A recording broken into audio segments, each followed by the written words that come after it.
Hi guys, so katong regarding sa issue nila Daniel and ni Kyle ba no?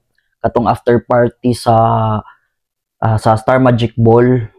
So actually ba magawas kong statement didto kay during that time after party duol lang gyud mig table nila ano ba duol lang mig table nila DJ Richard, and then sa Pikas na sila Kyle, na sila ni JK, no? Na sila ni Catherine.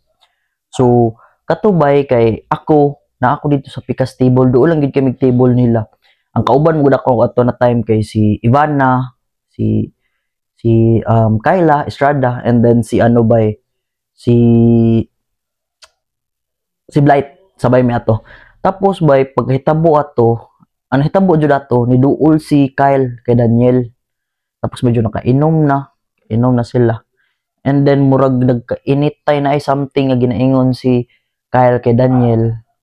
Moto nasuko si Richard. Moto gihapak niya si Kyle. So moto dito na nanay commotion dito. So moto ako nitabang gid ko, ako yung pinaka first nga ni bulag sila ha. Gibulag jud ako sila kay anak ko nga bay.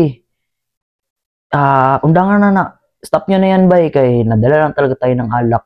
So yun lang talaga ang reason. Nadala lang talaga lahat sa alak no na time bay. So yun lang yun. Thank you.